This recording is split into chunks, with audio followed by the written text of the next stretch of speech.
balik lagi sama aku Caca di konten podcast Cicet Yuk, ngobrol asik bareng si cantik.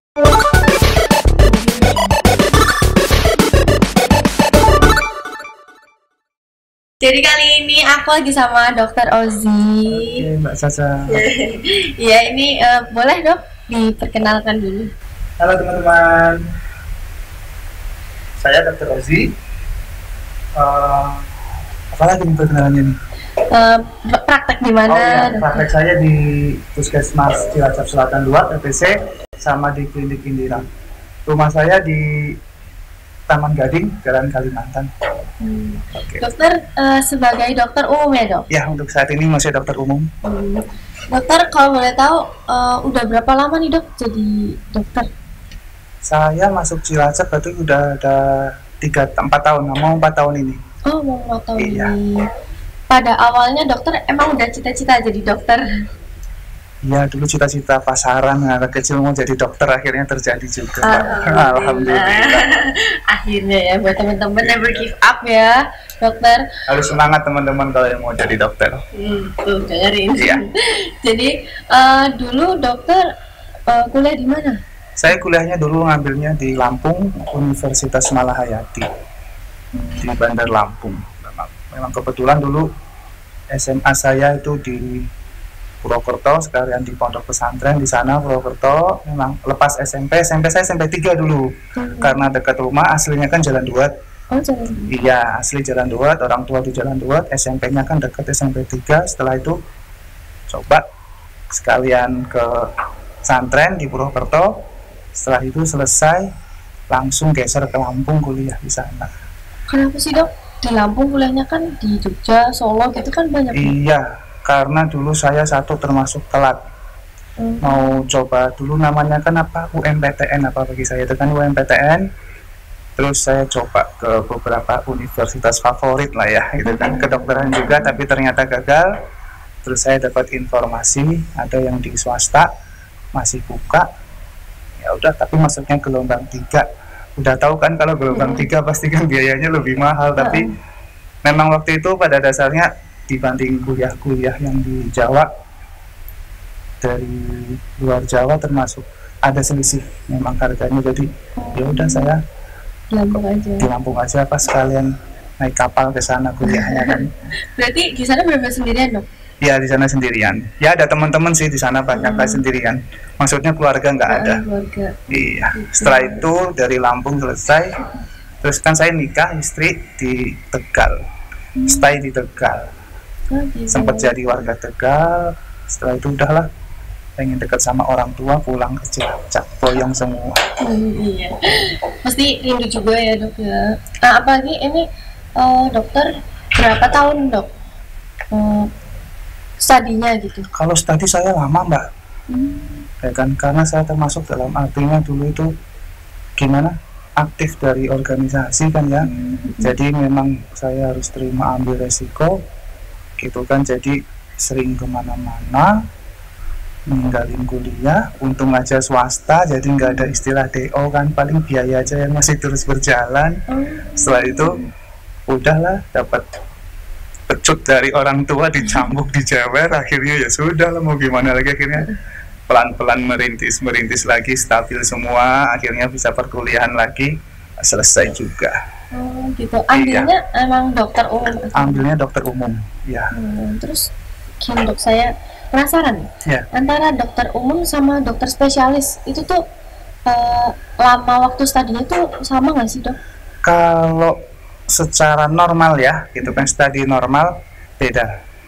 Ya.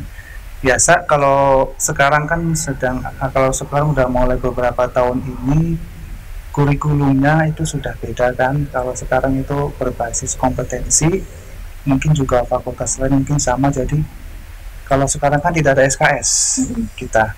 Jadi modelnya seperti kayak paket misalnya di paru lah, itu juga katanya sih ya, saya dengar dari adik tingkat saya gitu kan, di paru atau di abdomen bagian perut. Jadi bukan mata kuliah yang seperti saya dulu, anatomi, histologi, ada patologi anatomi, terus ada fisiologi, jadi masing-masing ada. Tapi sekarang enggak, sekarang sudah satu organ, kita buka pelajari normalnya, nggak normalnya gitu. Jadi sekarang seperti itu memang lebih cepat. Sekarang katanya tuh 3,5 tahun untuk teori, terus untuk koasnya 1,5 tahun atau 2 tahun, saya nggak begitu paham memang, tapi memang kurang lebih 5 tahun atau 6 tahun sudah selesai. Lama banget ya. Iya. Termasuk lama ya? Iya, termasuk lama. Padahal itu udah termasuk cepat. Oh. Iya. Kalau dulu kan sistemnya SKS gitu kan. Jadi memang standar dulu berapa tahun sih? 4 tahun apa 3,5 tahun kan?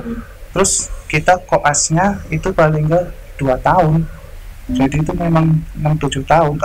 Itu termasuk lebih irit 1 tahun atau 1,5 tahun untuk jalan basic yang normal. Beda sama mungkin ada teman-teman yang komplek mungkin kan bagus dia, itu pun juga banyak yang seperti itu. Jadi ya tergantung dari kitanya, tapi untuk normalnya ya memang segitu 5 tahun atau 5,5 tahun sudah selesai untuk sekarang studi kedokteran sekarang itu. Terus dokter kenapa nggak pengen ngambil spesialis aja, Dok? Sebenarnya kepengen, iya, cita-cita ada spesialis, memang juga dapat support dari dosen-dosen, guru-guru saya kan dulu gitu kan.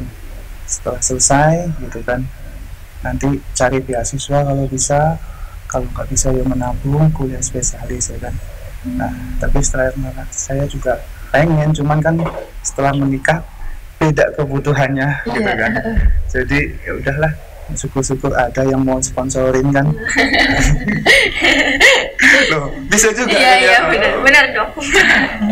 Terus dokter berarti lulus di tahun berapa, Dok? Saya lulusnya berarti 2016 apa ya? Iya, 16 apa ya? 16. 2016. Saya mendapatkan gelar. Iya, itu sudah profesi sudah. Kan saya sempat stuck dulu setahun apa ya? Dari setelah selesai wisuda ada ujian kompetensi, memang beberapa kali, 2 kali saya gagal kan, di situ ada ujian kompetensi. Terus daripada gagal terus udah kan stop dulu aja, karena ujiannya juga jauh kan di Lampung, butuh biaya, butuh waktu, saya sudah berkeluarga ya, akhirnya ditunda dulu terus akhirnya masuk ke tahun berikutnya selesai. Makanya kalau misalnya kalau untuk teman-teman besok yang mau sudah itikat niat udah studi kedokteran, selesaikan dulu nikahnya nanti. Gitu. Gitu ya. Iya, soalnya apalagi kalau kedokteran itu memang butuh dana, kita nggak bisa mungkiri, pikiran itu, waktu itu memang benar-benar terkuras. Mungkin nggak beda-beda jauh sama fakultas yang lain gitu atau jurusan yang lain, cuman memang yang saya alami seperti itu. Apalagi kalau sudah berkeluarga, kita sudah ada tanggung jawab sendiri berbeda, itu udah pasti. Kecuali kalau mungkin yang cuek-cuek aja, saya nggak tahu gitu ya. Gitu. Terus setelah itu kan dokter memutuskan untuk ke Cilacap ya, biar dekat sama orang tua gitu. Terus dokter juga udah praktek di puskesmas. Sudah. Nah, pandangan dokter nih kepada warga masyarakat gitu tentang ya di Cilacap itu kan gimana sih pandangan mereka tentang kesehatan mereka gitu loh, Dok? Kalau di Cilacap, kalau untuk saat ini ya, terakhir gitu untuk sanitasi, apalagi saya kan di bagian pesisir gitu kan ya, itu memang nggak semua di Cilacap sih, dulu di Tegal pun juga untuk warga bagian pesisir itu memang sanitasi biasanya itu kurang. Gitu, untuk MCK-nya gitu kan. Ada beberapa mungkin kalau kita hanya lihat sendiri di kota mungkin fine-fine aja ya. Cuman kalau kita sudah geser agak sedikit masuk gitu kan, kita nanti bisa melihat satu, untuk pola hidup bersih dan sehatnya memang masih kurang. Yang apalagi untuk sanitasi, MCK-nya, kamar mandi, WC gitu kan, itu ada beberapa memang yang masih belum ada, cukup dikali aja atau gimana, itu memang masih ada ternyata di Cilacap, dan ada beberapa mungkin. Terus habis itu untuk gaya hidup, pola makan itu mungkin sebenarnya kayaknya sudah pada tahu mungkin teman-teman, cuman karena mungkin istilahnya itu dinamakan gaya hidup apa seperti apa, jadi kan ya mungkin Mbak Caca tahu sendiri kan Iya. di mana. Tapi dalam overall sih fine sih, nggak ada masalah gitu kan.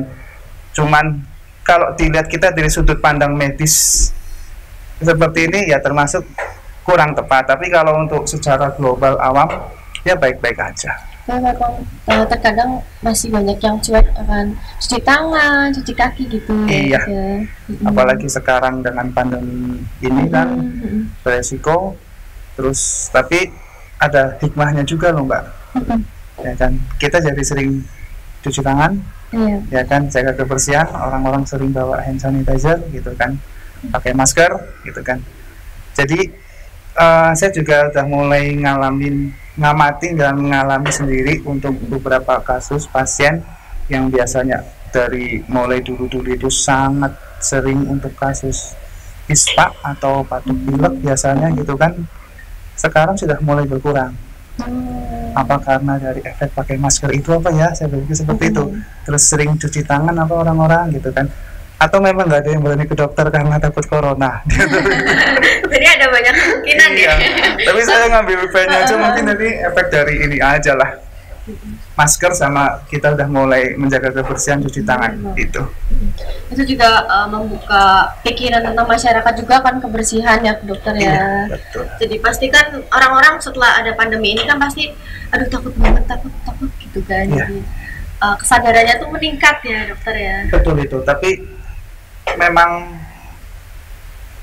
awal-awalnya sih Mbak, untuk saat ini dengan dibukanya new normal gitu sama pemerintah, saya sendiri dari pihak medis juga nambah harus waspada gitu, karena mau nggak mau untuk faktor resikonya itu semakin terbuka. Jadi pola masyarakat mungkin pengertian new normal ini normal tapi dibuka baru normal lagi mungkin. Padahal kan dari awal itu untuk menstabilkan ekonomi, roda perekonomian.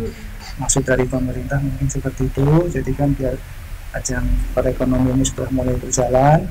Tapi yang sangat disayangkan mungkin yang secara nggak langsung kemarin tempat wisata di Indonesia terus dibuka, mungkin karena saking kangennya kan semua pada 2 bulan berapa itu lebih itu pada PT di rumah terpuruk, brul sana semua. Nah di situ akhirnya lihat-lihat di TV, di media, saya yang panik, aduh gitu kan. Ya sudah, akhirnya secara nggak langsung kita lihat dari laporan dari pemerintah, memang untuk faktor bertambahnya terinfeksi setiap hari ya terus bertambah.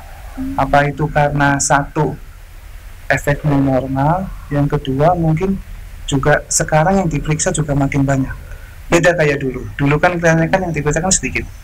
Sekarang sekarang yang diperiksa pun lebih banyak, dengan jumlah penduduk kita banyak, yang diperiksa pun juga banyak, atau akhirnya jadi ketahuan banyak. Gitu. Jadi ada beberapa faktornya, apa karena new normalnya itu, atau memang sekarang makin banyaknya orang diperiksa, jadi makin ketahuan. Iya, mungkin di situ juga ada. Apalagi juga namanya di puskesmas atau di rumah sakit itu kan pasti udah ada pasien sebelumnya ya dokter. Iya, ya. sudah ada. Juga kita kan nggak tahu juga ya. Iya. Jadi mungkin banyak juga yang takut kali dok. Jadi mereka banyak yang periksa gitu, malah makin banyak yang ketahuan. Iya. Jadi kan dulu juga beberapa sempat rumah sakit menghimbau kan biar untuk berkunjung ke rumah sakit kalau nggak penting banget nggak usah berkunjung gitu. Memang ada himbauan seperti itu dulu, tapi sekarang sudah mulai banyak yang sudah seolah-olah memang sudah termasuk biasa new normal gitu. Iya. Terus pandangan dokter nih tentang new normal di Cilacap nih dok. Di Cilacap ini kan new normal itu pertama belum terlalu ini ya, belum terlalu heboh gitu. Iya. Tapi kesini-sini tuh makin heboh ya. Soalnya kan kafe mulai dibuka. Mungkin walaupun nggak selama biasanya, mungkin jam 9 malam udah tutup, tapi kan kafe-kafe udah mulai dibuka nih dokter nih. Terus kayak tempat wisata di Cilacap juga, Pantai Teluk Penyu kan tadinya ditutup tuh, udah dibuka. Mereka juga lebih lebih senang gitu loh. Aduh bisa jalan-jalan gitu kan. Itu gimana nih dok? Pribadi ya? Iya pribadi aja loh. Pribadi saya itu ya nggak apa-apa sih gitu. Tapi memang harus hati-hati Jadi kan memang di situ banyak yang sudah mulai dibuka lagi ajang kuliner, terutama kan ya kita kafe-kafe gitu kan. Cuman saya juga agak menyayangkannya itu ada beberapa tempat yang dia tidak menggunakan protokol COVID ya, kesehatan COVID di situ. Jadi dia sudah menyediakan tempat cuci tangan, tapi hanya menyediakan aja, tidak ada instruksi dari karyawan lah atau yang pokoknya yang dari rumah makan itu atau kafe di situ itu cuci tangan dulu disuruh ya. Paling nggak disuruh dulu mengarahkan cuci tangan dulu Pak, permisi Pak, gitu kan sebelum masuk. Jadi ya mungkin di situ aja yang saya juga pernah sih sempat makan gitu kan, nggak diarahkan tapi alhamdulillah saya tahu ada tempat cuci tangan ya, saya sama keluarga cuci tangan dulu gitu kan. Ada yang baru datang mungkin karena antri, ada keluarga saya ya, dia sempat mau berhenti gitu kan, tapi karena aduh masih ada 2 orang lagi di belakangnya dia, ya udahlah dia masuk aja gitu kan. Jadi ya itu, jadi memang dari pemilik tempat makan atau kafe atau termasuk swalayan sendiri itu kan, memang paling tidak jangan hanya menyediakan saja, tapi memberikan himbauan atau mempersilahkan agar sebelum masuk tempat dia bersihkan dulu tangan, cuci lebih baik lagi kalau pasang cara-caranya ya dok, ya, cara cuci tangan itu ya kan benar. Iya, syukur-syukur pakai video gitu kan, jadi tahu kan dia ngikutin sambil gini kan kayaknya asik kayak gitu. Terus kalau untuk yang tempat wisata gitu memang, tapi untungnya kita kan dengan wisatanya juga di pantai Teluk Benu ya, kita kan yang memang wisatanya rakyat itu kan THR lah zaman dulu istilahnya kan. Jadi itu memang dibuka. Nah itu tadi bilang saking enaknya sempetnya mungkin di rumah udah sumpek gitu kan, akhirnya bisa dibuka, udah kayak bom waktu langsung meledak di situ kan.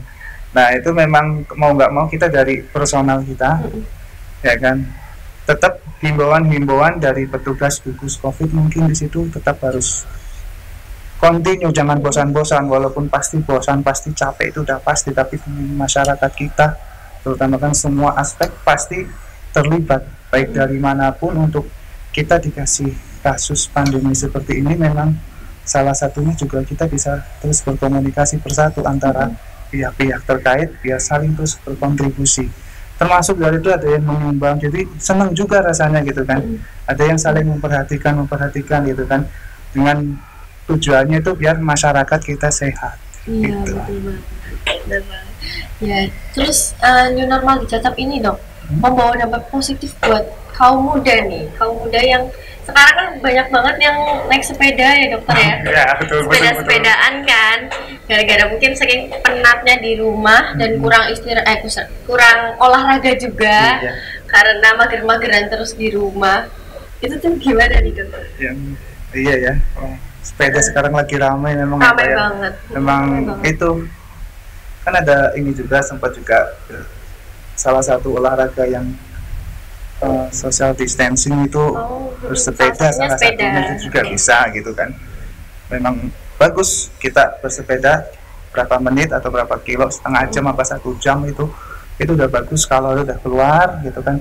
Cuman memang di sini yang mungkin yang disayangkan itu memang ada gitu kan. Jadi setelah kita bersepeda dengan teman-teman in the gang mungkin ya, teman-teman satu geng, kita WA satu grup, ayo beli sepeda, brul pada beli ya kan, ya kan, langsung setelah itu sudah gitu kan, yang tadinya mungkin nggak ada bisnis sepeda jadi bisnis sepeda mungkin kan, terus habis itu sudah menawarkan sepeda, laku semua, satu tim teman semua sepedaan, kita kemana, jalan, setelah itu udah masuk brul, duduk udah saking senderan, nggak ada apa-apa, minum kita barengan, minta ini itu gitu kan, bareng yang udah rumah sak mungkin teman deket gitu kan ya. Jadi apalagi yang di alun-alun, waktu kemarin pagi saya lihat gitu kan, sepedanya banyak banget, dia parkir sepeda udah orangnya satu di bawah pohon sekerumun gini, brul, berkerumunan seperti itu. Nah itu ya kurang tepat juga. Jadi tetap jaga jarak, betul, jaga jarak lagi bersepeda itu sangat betul, nggak mungkin sepeda tempet-tempetan, nggak mungkin, tapi setelah bersepeda ya mbok masih jaga jarak, ya kan. Jadi tidak berkerumun seperti itu sangat beresiko, apalagi sekarang kan jarak juga udah ditentukan, itu minimalnya 1,5 meter lah. Itu apalagi kondisi new normal ini, banyak kemarin yang pemudik pada pulang yang dari kota-kota yang epicentrumnya sangat beresiko, sangat besar untuk COVID, pada pulang nggak tahu, dia mungkin orang yang tanpa gejala gitu kan. Kita juga nggak tahu, saya pun juga nggak tahu saya membawa atau enggak gitu kan. Kadang-kadang saya pun masih parno, masih takut pulang dari kerja, puskesmas atau klinik, mau pulang gitu kan, ini saya bersih apa enggak ya gitu kan, soalnya kan virus juga barang kecil, nggak tahu gitu kan. Jadi yang kalau untuk berolahraga itu saya sangat setuju, bagus, tapi tolong social distancing setelahnya bersepeda, istirahatnya itu bersepeda langsung pulang malah ya dok ya. Ya itu memang lebih bagus lagi. Cuman ya kayaknya untuk kaum muda sekarang susah. Nggak bisa kalau udah pergi ya harus nongkrong dulu, itu kayak itu udah pasti. Lama nongkrongnya biasanya Mbak ya. Kewajiban itu buat anak-anak muda biasanya. Karena kalau nggak nongkrong itu rasanya, aduh udah pergi biasanya nggak nongkrong gitu dok. Biasanya, tapi tetap harus jaga jarak ya dokter itu ya.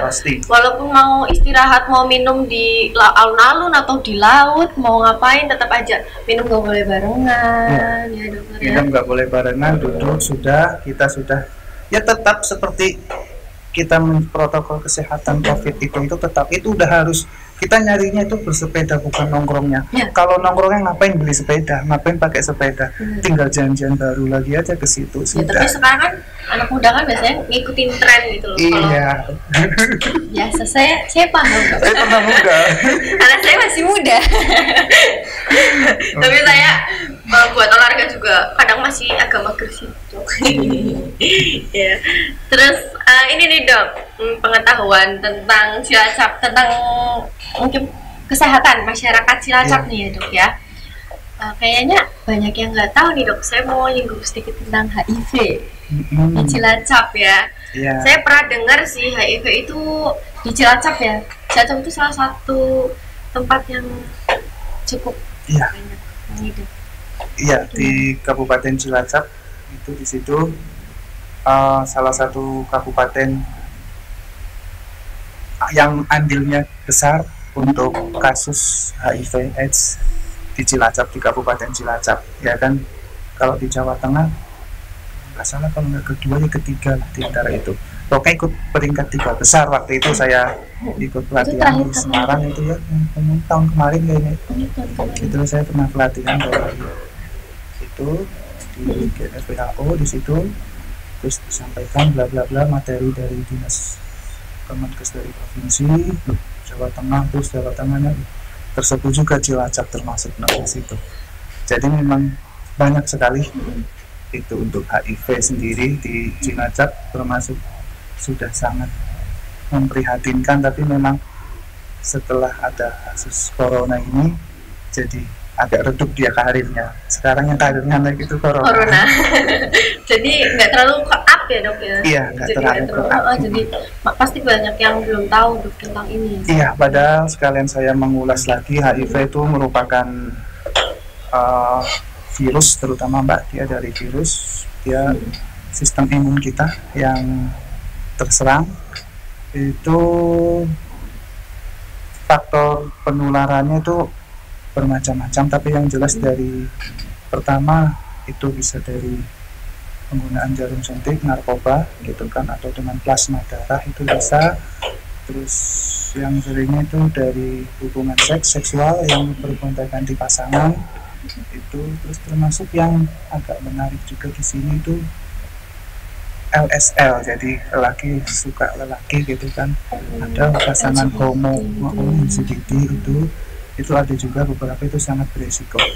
Tapi memang mau apa, kalau dari data yang dilihat banyak juga kasus, karena satu kan kita di pesisir pantai, di situ lokalisasi juga banyak posisinya.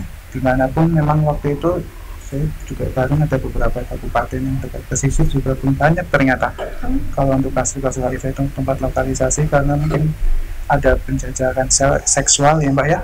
Jadi memang ada transaksi seksual jual beli di situ. Nah itu belum yang karir yang perempuannya atau yang sehat atau yang membawa dari para ABK juga atau para pegawai mana itu, pokoknya memang biasanya tertularnya seringnya itu karena satu di tempat lokalisasi itu sangat perlu diwaspadai. Terus memang penggunaan alat kontrasepsi juga kadang-kadang banyak yang nggak mau, ya kan. Saya juga sering menanyakan gitu kan, katanya nggak mau lah pakai kondom, bisa bayar kalau kondom gitu kan. Saya juga sering cerita juga seperti itu. Oh ya, tapi kan ini untuk mengurangi tingkat resiko. Apalagi kalau misalkan udah kena juga pasti kita sendiri yang rugi ya dokter ya. Pasti rugi semua mbak. Rugi banget. Iya, apalagi memang mau nggak mau, saya juga sangat disayangkan juga banyak ternyata dia terjangkit virus itu, tapi dalam tanda kutip dia seperti merasa menjadi korban. Gitu. Gimana, itu dok? banyak juga. Padahal kan kalau yang seperti itu ya dok, yang saya tahu sedikit, pasti kan kedua belah pihak sama-sama mau dan pasti itu juga udah sebuah keputusan gitu loh dok, ya kan. Tapi terkadang ya itu kalau udah kena tapi berasa jadi korban. Iya itu makanya tanda kutip, jadi kan loh, ada yang cuma bilang saya baru sekali sama dia, tapi saya nggak tahu kan, nggak mungkin saya langsung percaya aja gitu kan. Yang penting kan memang saya, terus karena apa dia merasa jadi korban itu, mindsetnya kita secara masyarakat awam gini, orang yang kena HIV itu seolah-olah menjadi seorang yang hina, mungkin seperti itu. Jadi kan wah kayak kena HIV kayak berarti orangnya kayak gitu kan, kalau cari bahasa kita orang Cilacap itu kan di situ. Jadi dia langsung apa istilahnya kayak down gitu dia. Jadi memang dia seolah langsung dia sempat beberapa pasien dia datang ke tempat puskes waktu itu dengan gejalanya bla bla bla bla, terus saya langsung tanya aja kesini sama siapa, sama temennya gitu kan. Udah suruh masuk aja. Juga pernah menangani pasien? Ya memang kebetulan saya menangani untuk kasus HIV di puskesmas itu. Jadi kan banyak cerita tentang dia menceritakan gimana gitu kan, awal mulanya, terus pertama kali sama ya mbak ya.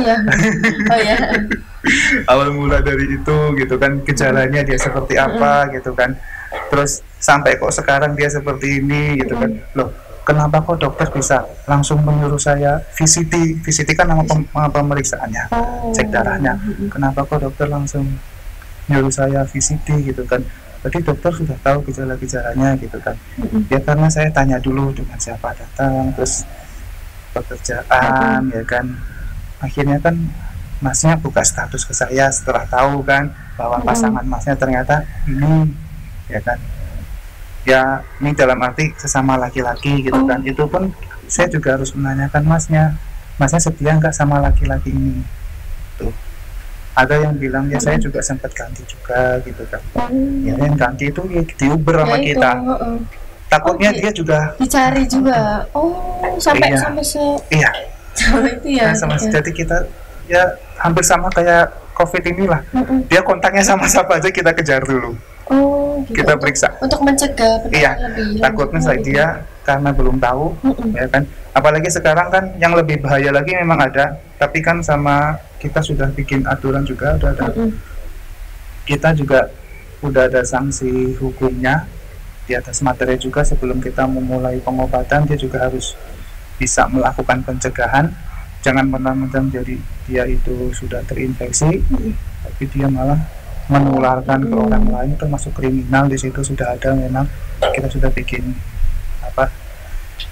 kayak aturan atau di situ surat pernyataannya. Jadi masih banyak orang yang belum menyadari bahwa dia menjangkit penyakit itu, dan dokter berusaha mencari untuk menyadarkan dia biar dia nggak menular gitu. Itu ada obatnya nggak sih dok? Buatnya mungkin gitu. Obat nyembuhin nggak ada mbak, sampai saat ini yang saya tahu itu belum ada. Paling yang ada itu hanya menekan. Iya, kita antirotavirus di situ, ARV. Jadi ada beberapa macam, tapi sekarang ada formula yang cuma tinggal satu tablet, itu udah isinya komposisinya sudah bermacam-macam obat. Jadi memang di situ obat itu kita menekan dari Fungsinya dia menekan biar jumlah virusnya itu tidak terlalu banyak. Banyak. Ya, soalnya kalau virusnya banyak nanti dia bisa merusak sistem imun kita, akhirnya ya sudah ngedrop total.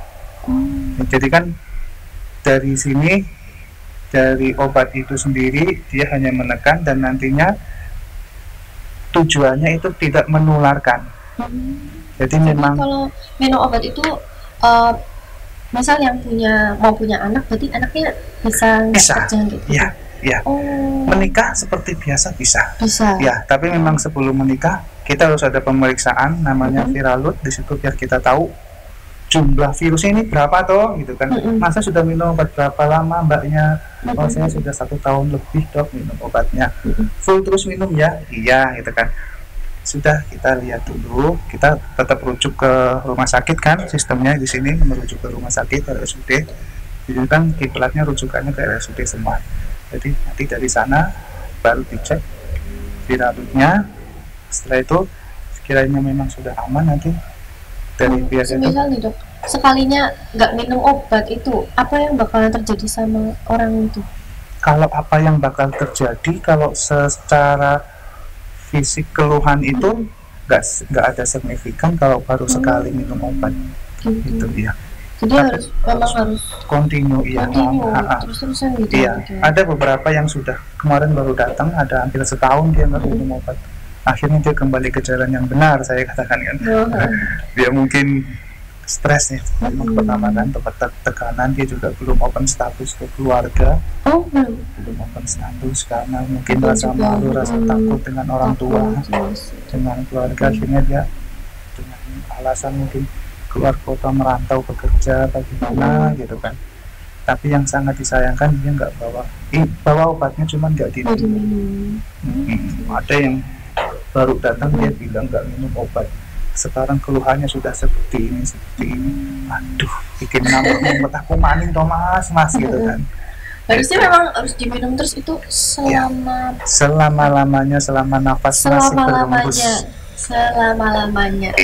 Dan itu hanya mempaus virus tersebut, belum menghilangkan total itu belum ditemukan ya dokter. Belum ada obatnya untuk saat ini. Tapi kalau sudah continue itu aman, banyak yang hidup normal seperti biasa. Makanya kan saya bilang sangat disayangkan masyarakat awam itu menilai untuk orang terinfeksi HIV itu seolah kayak keji. Jadi kan ini makhluk yang keji. Ada yang seperti itu. Iya, kotor gitu kan. Wah, pokoknya merasa dirinya itu suci gitu kan. Mungkin ada seperti itu kan. Waduh, jangan dia kena HIV gitu kan. Yang mirip kayak di sinetron itu memang ada ternyata seperti itu. Nggak boleh digituin malah. Nggak boleh digituin. Justru malah kita ini kasih support gitu kan. Mereka itu sudah sakit, sudah kasihan gitu kan. Salah sendiri mereka seperti itu. Nah, jangan seperti itu. Kita jangan flashback lihat perilaku dia. Karena mungkin dia kena sakit terinfeksi, dia jadi ingin lebih baik gitu kan. Kita seperti tadi kita dukung, pasti jangan malah kita hancurkan. Pasti ada sisi positifnya ya. Adalah secara manusiawi itu pasti pada dasarnya dia punya hati baik. Iya pasti. Itu udah pasti, sejajarnya apapun dia ada hati baik. Entah dengan siapa loh ya, pasti dia ada hati yang baik. Ini juga buat himbauan ya, buat teman-teman semuanya, lebih berhati-hati lagi mungkin. Buat pergaulan itu nomor 1 ya dok ya. Apalagi kita nih rentan banget ya, umur saya ya dokter ya, itu rentan banget akan hal-hal yang seperti itu karena mungkin penasaran atau terbawa teman-teman. Itu harus sangat diperhatikan ya dokter ya. Apalagi tadi dokter udah bilang minum obat selama-lamanya itu nggak enak banget sih. Selama-lamanya itu harus minum obat gitu kan. Iya, betul. Jadi mulai sekarang ya dokter ya harus memperhatikan circle pertemanan. Terus mulai dari kalau teman-teman udah ada salah satu teman yang udah aneh gitu gerak-geriknya ya dokter, jangan di downing, jangan kepo juga. Iya, jangan nambah kepo juga. Tapi harus diberi semangat ya dokter biar dia berubah menjadi lebih baik gitu. Ini juga ada satu lagi Mbak, beberapa bulan kemarin saya jadi cerita lagi, yaitu benar di pergaulan itu ada seorang pasien, dia itu TKW ya, Oh, TKW. Ya TKW baik, orang yang memang basicnya memang pada dasarnya baik.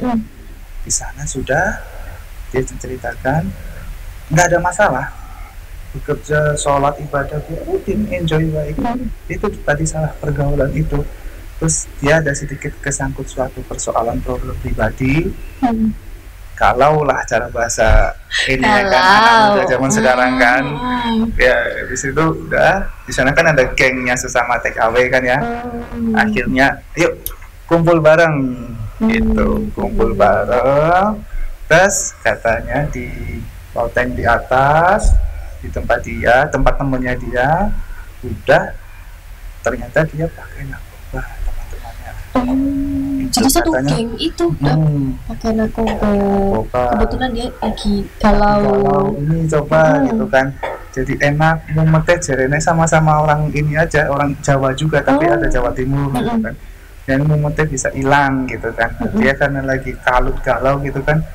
Akhirnya pakai narkoba suntik. Jadi di situ, nah baru sekali, cuman kan memang bergiliran. Oh jelas begini. Satu geng ya dokter ya.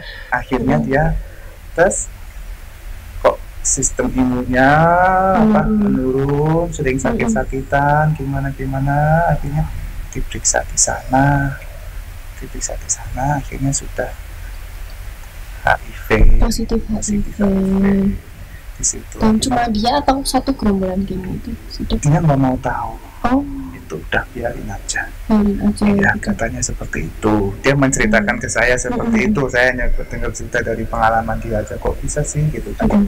Gitu. Tapi memang galau itu salah satu faktor dokter. Iya betul. Benar, saya juga mengalami galau ya dokter ya. Tapi untuk ke hal-hal yang negatif seperti itu, mending jangan sampai ya teman-teman. Yang galau-galau gitu biasanya lebih galaunya tuh galau banget gitu loh dok.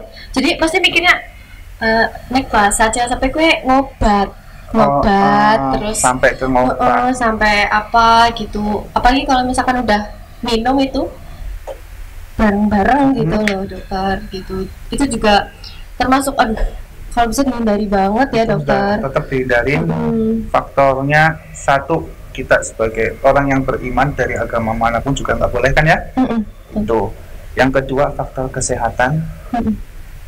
Tetap nggak bagus sampai kapanpun. Yang ketiga itu faktor sosial, gitu kan. Jarang apa orang yang mabuk itu nggak rewel, itu jarang. Biasanya kalau mabuk itu dia bikin keonaran gitu. Keonaran itu biasanya, tapi walaupun ada beberapa yang memang justru dia mabuk jadi cool, itu pun banyak. Ya so cool ternyata dia tuh lagi teler gitu kan. Ya oke, fine aja. Ada teman saya juga kayak gitu. Teman dokter sendiri malah ya. Iya dulu. Ya jadi saya juga banyak sih, maksud saya masih banyak teman-teman saya juga yang masih seperti itu, dan terkadang saya juga mengingatkan dong kayak udahlah nggak usah kayak gitu, gampang, masih bisa cari lagi gitu kan. Biasanya karena apa sih mbak kalau untuk anak-anak muda sekarang kok kayaknya kok galaunya tuh seolah-olah kayak seperti sudah nggak ada itu nggak ada semangat hidup gitu ya. Kadang-kadang kepo ya aku bisa biasanya nih ya dok, biasanya karena mereka sudah jalan, udah pacaran lama banget, terus putus cuma gara-gara satu. Dan mereka tuh punya privacy gitu loh. Mungkin mereka berdua ya, entah saya juga nggak tahu udah ngapain ya. Tapi itu biasanya yang bikin cowok, ya, mbak, ya? Iya masalah cowok biasanya dok. Justru kalau udah kayak gitu tuh biasanya ceweknya stres gitu dok. Jadi makanya itu tadi balik ke pergaulan ya dokter ya. Kalau circle kita emang udah baik dari awal, pasti dapat pacar yang baik gitu, benar nggak dok? Betul. Kalau misalkan kita circle-nya sama orang-orang yang kurang baik, ya pasti kita bakal dapat cowok yang kurang baik juga gitu kan ya dokter ya. Jadi itu juga perlu diperhatikan buat sekarang yang jomblo lagi nyari-nyari cowok ya. Nah, jangan sampai ternyata untuk saya nggak suka sama cowok juga ya mbak. Jangan sampai iya, karena itu benar-benar galaunya tuh ya dok. Pernah ada teman saya itu, dia tuh galaunya sampai benar-benar mau melakukan hal itu loh dok, kayak narkoba seperti itu. Ini saya cerita pribadi ya teman saya, tapi saya bilang kok kemana, apa kok bisa sholat ora, saya bilang gitu. Terus dia bilang Karena dia kalau misalkan lagi kayak gitu tuh harus saya temenin dok, karena orang-orang seperti itu biasanya kalau nggak ditemenin ya dok, anak ABG itu justru dia nekat sendiri masuk ke dalam circle yang buruk itu gitu. Jadi harus ada satu teman yang benar-benar menghandle dia gitu agar dia tidak masuk ke dunia seperti itu gitu dok, biasanya anak muda. Ya jadi itu ya tadi kita ada cerita dari COVID new normal sampai HIV. Banyak banget kita cerita Mbak. Iya, banyak banget. Saya juga nggak nyangka ternyata di Cilacap banyak banget penularan HIV ya selain COVID-19 ini. Terima kasih dokter. Saya juga terima kasih sudah berkenan datang dan ngobrol sama kita. Banyak banget yang bisa kita serap dari obrolan kita dari tadi ya dok ya. Mudah-mudahan juga ada manfaat buat saya pribadi, memang teman-teman semua di sini.